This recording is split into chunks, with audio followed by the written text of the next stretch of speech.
You ever sit by your window watching the world move faster and faster and think to yourself, when did everything start leaving us behind? Not just the gadgets, the slang, or the way people seem to stare at their phones more than each other, but something deeper. Like you were promised a version of life after 60 that just never showed up. If you feel like that sometimes, you're not alone. Truth is, a whole generation was fed a pretty picture of what aging would look like. You'd retire at 65, maybe move to Florida, play a little golf, spoil your grandkids, and finally get to relax because you earned it. That was the deal, wasn't it? Work hard, follow the rules, pay your taxes, raise your family, and in return, you'd be taken care of in your later years. Well, guess what? That deal got ripped up and tossed out when nobody was looking. America, for all its talk about valuing wisdom and respecting its elders, has quietly failed you. Healthcare costs sky high, age discrimination still alive and kicking, pensions disappearing, Social Security barely stretching far enough to cover the basics.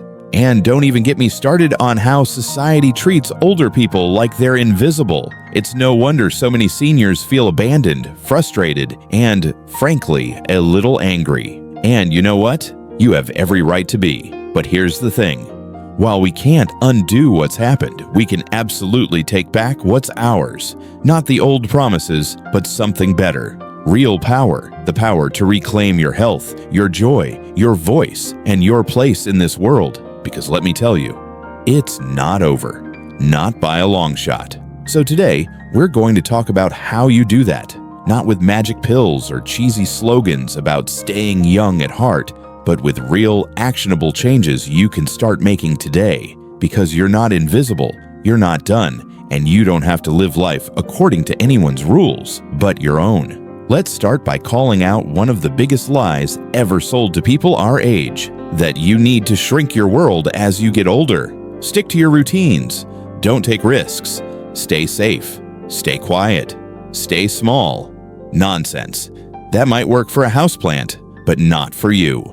One of the most powerful things you can do right now is expand your world again. And no, I'm not saying you need to book a skydiving trip or run a marathon unless you want to. I'm talking about stretching those parts of yourself that have been quietly collecting dust. When was the last time you tried something you'd never done before? It doesn't have to be big. Maybe you've always wanted to learn a little Spanish, or take up painting, or join one of those online Zoom meetups about a random topic you secretly love. It might feel silly at first, but that feeling, that spark you get when you realize you're still capable of something new, that's power, and it's addictive. I met a woman named Ruth last year, 72 years old, living alone, kids grown, husband passed. She told me she'd spent a decade in a routine she hated. Wake up, make tea, watch the same TV shows, go to bed. Then one day, she saw a video online about storytelling classes. Thought, why not? Today, Ruth runs an online community for senior writers. She has new friends from 4 different countries. She told me, I feel more alive at 73 than I did at 53. That's what I'm talking about. But it's not just about hobbies and skills. It's about how you move through the world. We've been taught to apologize for aging, to act grateful for scraps of attention, to avoid making a fuss. Well, no more. If something isn't right, speak up. At the doctor's office, at the grocery store, at city council meetings, the people in charge won't fix things because it's the right thing to do. They'll fix it when the ones they've ignored start making noise. And before you say, well, what difference can one voice make? Remember this. Every change that's ever happened in this country started with a small group of people who were tired of being pushed around. And the beautiful thing about being 60, 70, 80 years old is you've seen it happen before. You already know the system isn't fair, but now you have the freedom to stop caring what anybody thinks and finally say what needs to be said.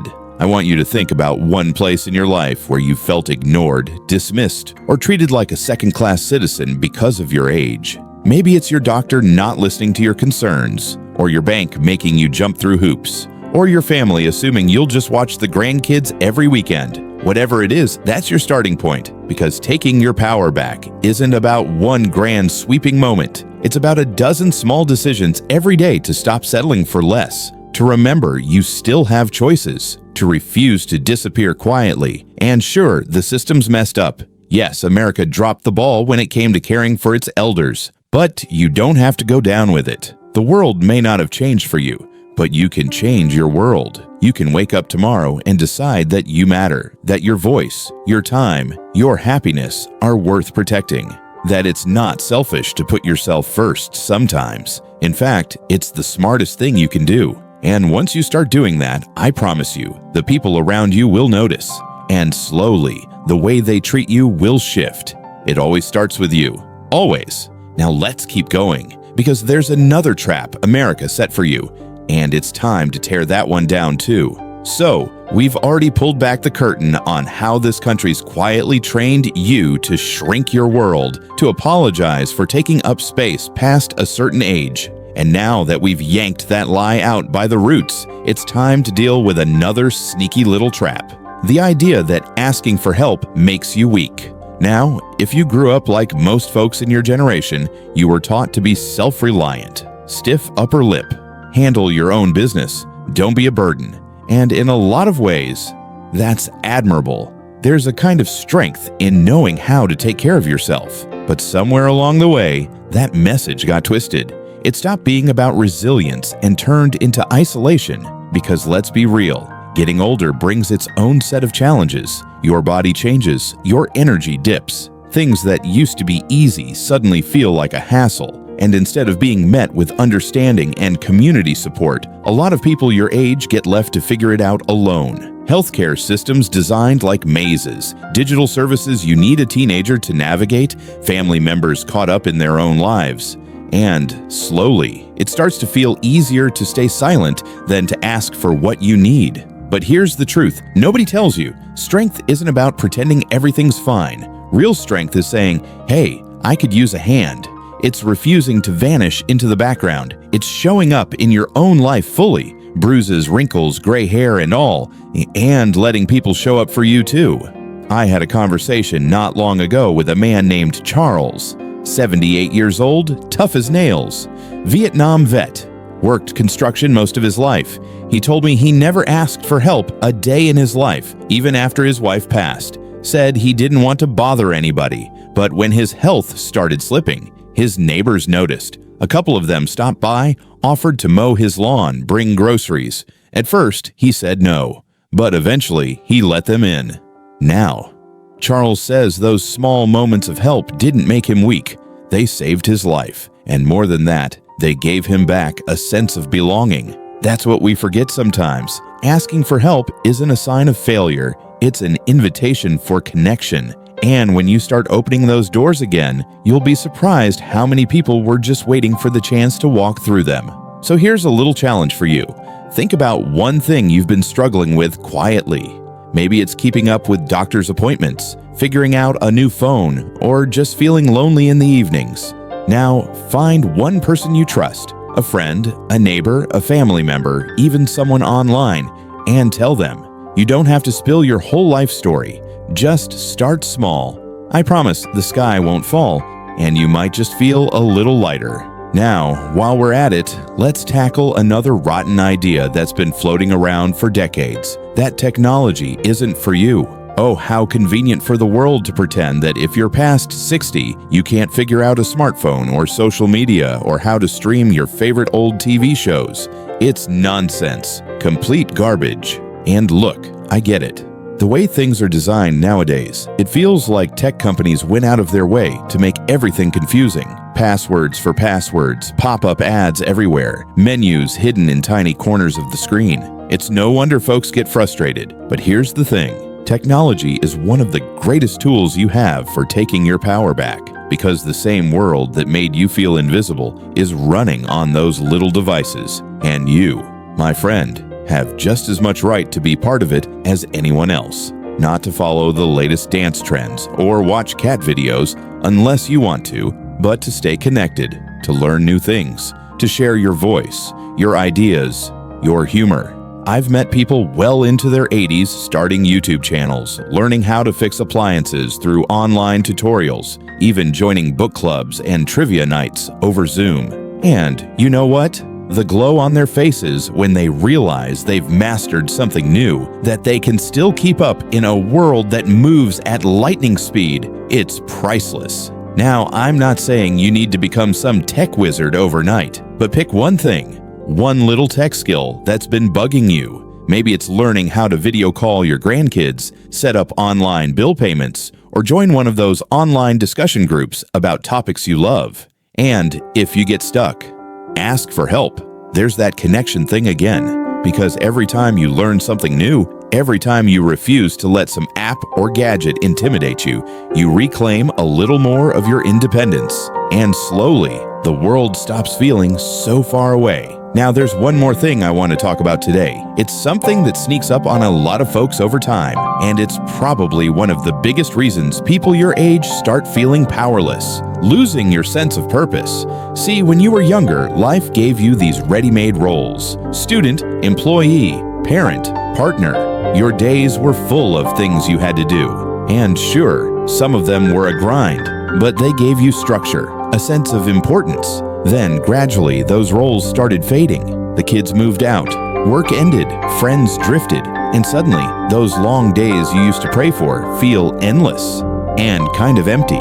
It happens to almost everyone, but nobody wants to admit it because it feels embarrassing, like you're ungrateful for the free time you've earned. But here's the truth.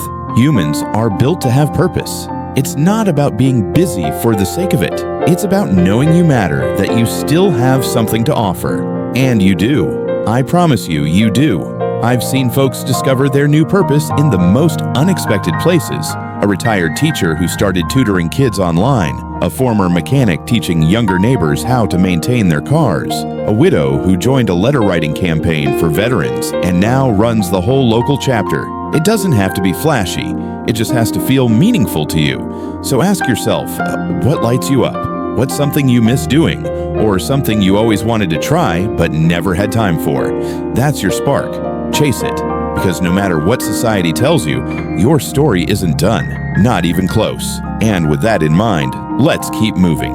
Because there's one more thing we need to reclaim before this conversation's through. And trust me, it's the most important one yet. All right, you've stuck with me this far, so let's finish this thing the way it should be, with the one thing most people your age have been quietly robbed of and maybe didn't even notice: joy. Yep, you heard me. Joy. Not obligation, not routine, not making the best of it. Real, reckless, deep down joy. Somewhere along the way, the world convinced you that after a certain point, your days of thrill and belly laughs and spontaneous adventures were supposed to be over, that you should settle into a quiet, polite existence, be grateful for small mercies, and watch life happen from the sidelines. What a load of nonsense. Look, the truth is, you get one shot at this, and for some reason, we're conditioned to believe that the wild, heart-pounding parts of life are reserved for the young. But joy doesn't belong to any age. It doesn't care how many candles are on your cake or how many pills you take with breakfast. Joy shows up when you call it, and you, my friend, still have the power to summon it. So ask yourself, when was the last time you did something just for the hell of it? Something that made you grin so hard your face hurt? When did you last dance to a ridiculous old song in your living room, or stay up too late talking about nothing important, or eat dessert before dinner because, why not? Life's too damn short to spend your final chapters politely fading out. And frankly, you've earned your rebellion. You've survived heartaches, losses, wars, literal or personal, and more changes than most people realize. You don't owe the world smallness. You don't owe it caution. You owe it a little fire before you leave. So here's the truth, plain and simple. You are not too old. You are not too late. The clock isn't ticking down on you. It's still ticking for you. The world might try to shrink your life, but it only wins if you let it. And if no one's told you this today, let me be the first. You matter. Your voice matters. Your story matters. And you still get to decide what the next chapter looks like. Whether it's quiet and gentle, wild and unruly, or something in between, that choice belongs to you. So take up space. Be inconvenient. Be loud. Ask for help. Learn something ridiculous and brag about it. And for God's sake, chase whatever makes your heart feel alive, whether it makes sense to anyone else or not. Because the second you do, The moment you reclaim your strength, your voice, your curiosity, and your joy, you stop being a product of your age and start being a force of nature. And let me tell you, this world could use a little more of that. You with me? Good. Now go raise some hell. Do subscribe to keep the circle growing.